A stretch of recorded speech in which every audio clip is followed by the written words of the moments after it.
본문은 제자들이 어린아이들이 예수님께 접근하는 것을 막아서는 이야기가 먼저 기록이 되어 있는데요.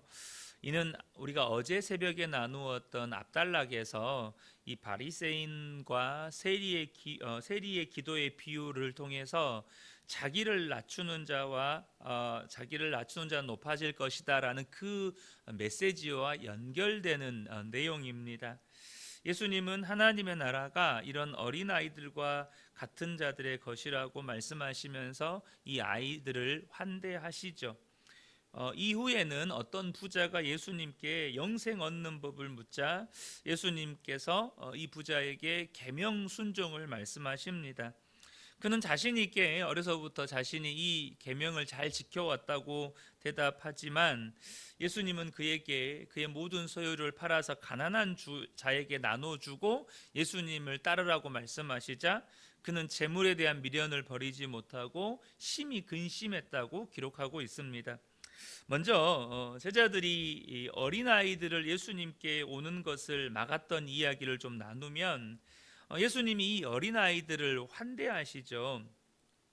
먼저 제자들이 어린아이들이 예수님께 오는 것을 막았던 것은 당시 유대인들을 비롯한 제자들 안에 하나님 나라에 대한 그릇된 인식이 있었기 때문입니다. 그것은 뭐냐면 이 제자들은 하나님 나라에 어린아이들은 필요 없다고 생각을 한 것입니다. 도움을 받아야 할 사람들은 하나님 나라에 소용이 없다고 생각을 한 것이죠. 그런 제자들의 모습을 보시면서 예수님이 뭐라고 말씀하십니까? 16절 17절을 보면 예수께서 그 어린아이들을 불러 가까이 하시고 이르시되 어린아이들이 내게 오는 것을 용납하고 금하지 말라. 하나님의 나라가 이런 자의 것이니라. 내가 진실로 너희에게 이르노니 누구든지 하나님의 나라를 어린아이와 같이 받아들이지 않는 자는 결단코 거기 들어가지 못하리라 하시니라 라고 말씀하십니다.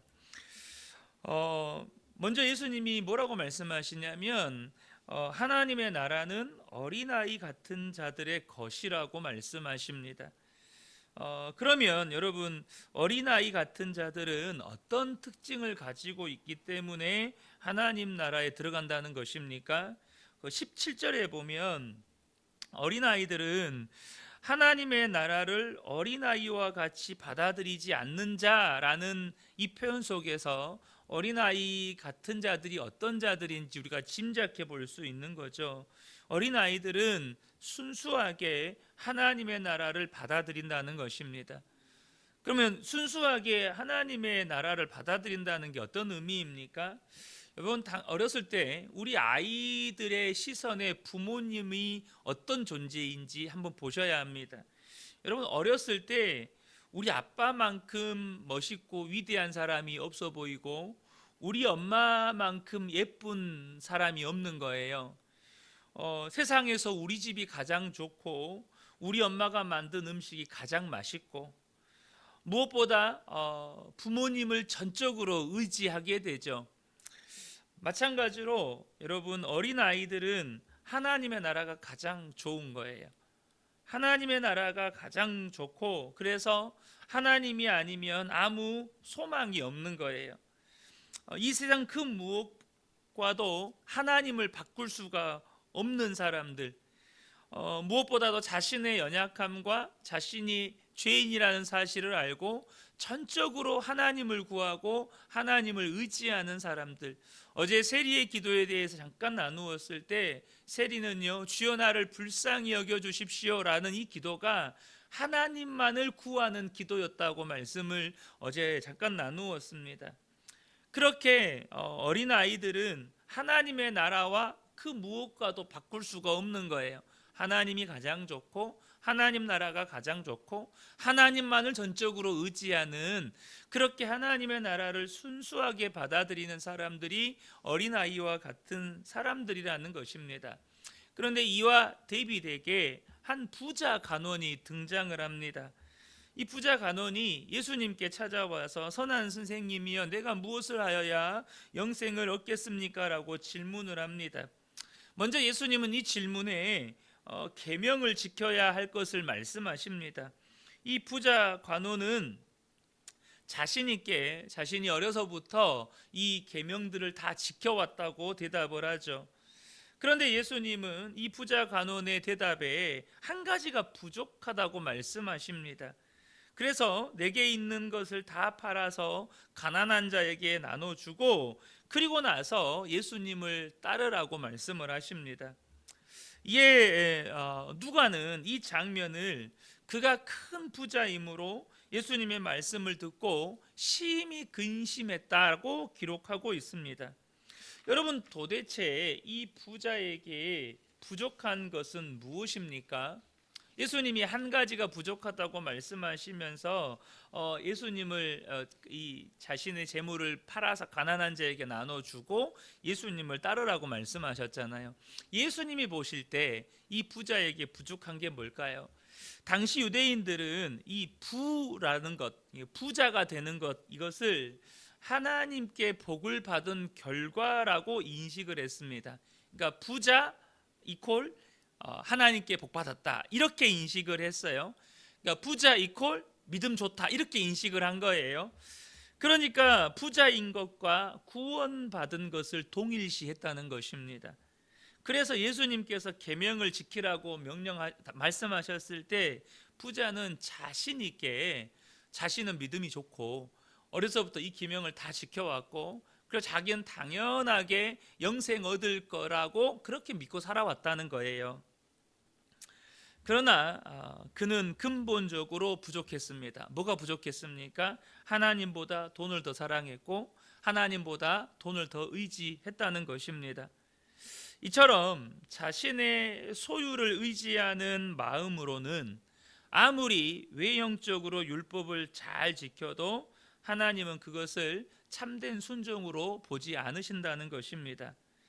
왜냐하면 그 속에는 하나님보다 돈을 사랑하고 이웃보다 돈을 사랑하는 마음이 있기 때문인 것이죠. 그래서 예수님께서 그의 재산을 팔아서 가난한 자에게 나눠주고 예수님을 따르라고 말씀하셨을 때 그 안에 돈을 사랑하는 마음이 있고 하나님보다 돈을 의지하는 마음이 있으니까 심히 근심하게 되는 것이죠. 그에게 있어서 예수님이나 그의 이웃이 그의 소유만큼 중요하지 않았다는 것입니다. 예수님은 분명 제자들에게 이런 말씀을 하셨습니다. 누가복음 16장 13절을 보면 집하인이 두 주인을 섬길 수 없나니 혹 이를 미워하고 저를 사랑하거나 혹 이를 중히 여기고 저를 경히 여길 것임이니라. 너희는 하나님과 재물을 겸하여 섬길 수 없느니라. 하나님과 재물을 절대 함께 섬길 수 없다는 것입니다. 그래서 여러분, 하나님께서 하나님의 백성들의 믿음을 다루어 가시잖아요. 저와 여러분도 지금까지 신앙생활 해 오시면서 하나님이 다양한 영역에서 우리의 믿음들을 다루시지 않으셨습니까? 그런데 반드시 하나님께서 우리의 믿음을 다루실 때, 연단하실 때 반드시 어떤 형태로든 우리의 재물의 영역을 연단하십니다.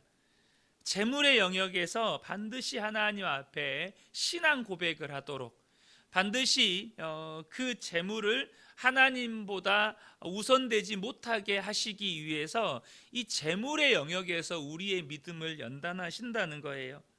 그래서 반드시 그것을 내려놓게 하시거나 혹은 내가 포기하지 못했던 어떤 재정을 포기하게 하시거나 그렇게 하나님 앞에 이 재물과 관련된 우리의 믿음의 분명한 고백을 하게 하신다는 것입니다. 특별히 우리가 이 재물과 관련해서 반드시 기억해야 할 말씀이 있습니다. 디모데전서 6장 10절의 말씀인데요. 돈을 사랑함이 일만하게 뿌리가 되나니 이것을 탐내는 자들은 미혹을 받아 믿음에서 떠나 많은 근심으로 자기를 찔렀도다. 돈을 사랑하면서 모든 죄가 시작된다는 것입니다. 사람들 안에 있는 돈에 대한 욕심 때문에 믿음에서 떠나게 되기도 하고 이 돈에 대한 그 탐심 때문에 미혹을 받아서 더 큰 근심과 고통 가운데 살아가게 된다는 것이죠. 사랑하는 성도 여러분, 돈은 사실 정말 무서운 위력을 가지고 있는 존재입니다. 그래서 하나님께서 앞서 나누었던 누가복음 16장 13절에서 하나님과 재물을 겸하여 섬길 수 없다고 말씀하신 그 이유도 이 재물이 우리에게 미치는 영향력이 하나님의 영향력에 버금가기 때문에 돈과 재물을 겸하여 섬길 수 없다고 말씀하시는 것이죠. 그러므로 저와 여러분이 이 돈에 대한 분명한 믿음의 태도를 가지게 되시기를 예수님의 이름으로 축복합니다. 이 돈과 관련된 믿음의 하나님의 테스트를 저와 여러분이 반드시 뛰어넘으셔야 합니다. 그렇지 못하면 반드시 우리가 이 돈 문제와 관련해서 근심하고 염려하고 심지어 믿음에서 떠나는 일이 발생하게 된다는 것이죠. 그래서 예수님께서 이런 말씀을 하셔요. 본문 24절 25절을 보면 예수께서 그를 보시고 이르시되 재물이 있는 자는 하나님 나라에 들어가기가 얼마나 어려운지 낙타가 바늘귀로 들어가는 것이 부자가 하나님의 나라에 들어가는 것보다 쉬우니라. 여러분, 얼마나 무서운 말씀입니까? 부자가 천국 가는 것이 이렇게 힘들다는 거예요. 그래서 제자들이 이런 질문을 해요. 당시 제자들은 부자는 하나님께 복받은 사람, 부자는 말 그대로 믿음이 있어서 구원받은 사람, 이렇게 여겼단 말이에요. 여러분, 저와 여러분이 오늘날도 잘 기억하셔야 돼요. 부자는 구원받은 사람, 부자는 믿음 좋은 사람이 아닙니다. 이렇게 하시면 안 돼요. 물론 부자는 하나님께서 그분에게 복을 주셨을 수 있어요. 하나님께서 그분에게 재물의 복을 주셔서 그 재물의 복을 하나님의 뜻과 계획에 맞게 사용하게 이끌어 가십니다. 그러나 그만큼 유혹도 많다는 것이죠. 그래서 제자들이 이 말씀을 듣고 질문을 합니다. 26절에 듣는 자들이 이르되 그런즉 누가 구원을 얻을 수 있습니까?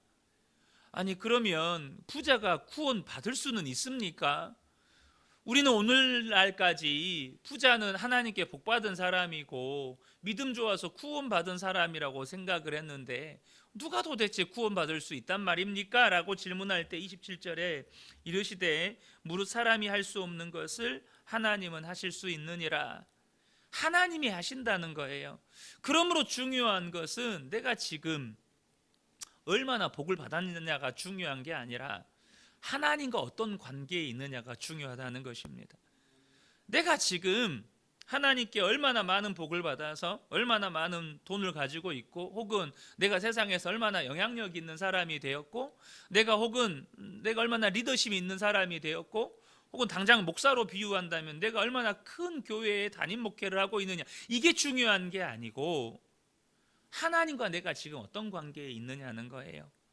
그것이 내가 지금 구원받았느냐 구원받지 못했느냐를 결정한다는 것입니다. 이때 베드로가 이 말씀을 듣고 나서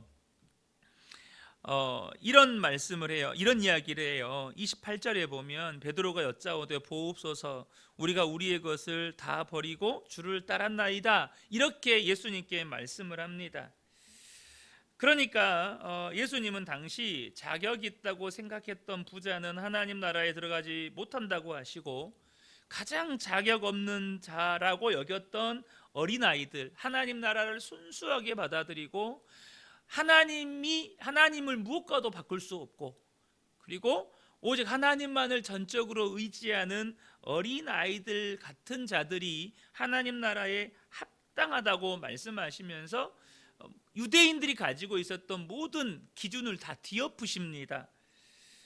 그러니까 이 말씀을 들은 베드로는 자기는 이제 다 모든 소유를 버리고 예수님을 따랐으니까 주님, 우리가 모든 것을 버리고 주님을 따랐습니다 라는 이 말을 할 때 베드로의 마음 안에는 그래, 나는 그러면 이제 모든 것을 버리고 주님을 따랐으니까 하나님 나라에 들어가기에 합당하지 않을까라는 생각을 가지고 예수님께 질문을 하는 거예요. 이 이야기를 하는 거예요. 물론 예수님은 베드로의 말에 긍정하십니다. 그러나 여러분, 베드로가 이 말을 했다는 것은요, 이렇게 말을 했다는 것은 자기는 하나님 나라에 들어가기에 합당해, 이런 생각을 가지고 있었다는 거예요. 이런 생각 가지고 있었다는 거예요. 예수님께서 말씀하십니다. 29절 30절에 내가 진실로 너희에게 이르노니 하나님 나라를 위하여 집이나 아내나 형제나 부모나 자녀를 버리는 자는 현세에 여러 배를 받고 내세에 영생을 받지 못할 자가 없느니라 하시니라. 그러니까 지금 베드로에게 그렇다 아니다라고 베드로의 대답에서 너는 하나님 나라에 들어가기에 합당해라고 말씀하시는 게 아니라 누가 하나님 나라에 들어가기 합당한지를 다시 한번 말씀해 주시는 것입니다. 그러니까 베드로 스스로도요. 그러니까 부자는 자신은 하나님께 복을 받아서 이렇게 부자가 됐고 어려서부터 계명을 지켰으니까 하나님 나라에 들어가기에 합당해라고 스스로 속이고 있었던 것처럼 내용은 조금 다르지만 베드로 역시도 나도 그래도 집도 포기하고 재산도 포기하고 주님 따랐으니까 나도 천국 들어가기에 합당해. 그러니까 자신의 어떠함에다가 베드로 역시 내가 천국 들어가기에 합당한 사람인지 아닌지를 기준으로 두었다는 거예요. 사실 베드로나 그 부자나 별반 다를 것이 없다는 것입니다. 여러분, 우리가 천국에 가냐 못 가냐는요, 내가 지금 어떠한 사람이냐의 기준에 있지 않습니다. 내가 지금 어떤 선행을 하고 있거나 내가 어떤 복을 받았거나 그게 아니라는 거예요. 나에게 있지 않고 하나님께 있는 것입니다. 내가 지금 집을 버렸냐 가족을 버렸냐 이게 아니라 내가 지금 하나님과 어떤 관계에 있느냐가 중요하다는 것입니다. 내가 지금 하나님과 어떤 관계에 있느냐는 거예요. 사랑하는 성도 여러분, 저와 여러분이 어린아이와 같이 하나님 나라를 순수하게 받아들이는 복된 분들 되시기를 축복합니다. 하나님보다 귀한 것이 없고 하나님과 바꿀 수 있는 것이 없고 내가 너무나도 연약하고 내가 너무나도 부족한 사람이기 때문에 나는 죄인이기 때문에 하나님을 의지할 수밖에 없고 은혜 없이는 살아갈 수가 없고 그렇게 하나님만을 구하는 자들이라야 여러분 천국에 들어가기에 합당한 자들이고 영생 얻기에 합당한 자들이라는 것입니다. 오늘도 저와 여러분이 오직 그 하나님만을 구하고 하나님만을 바라보며 살아가시기를 예수님의 이름으로 축복합니다. 아멘.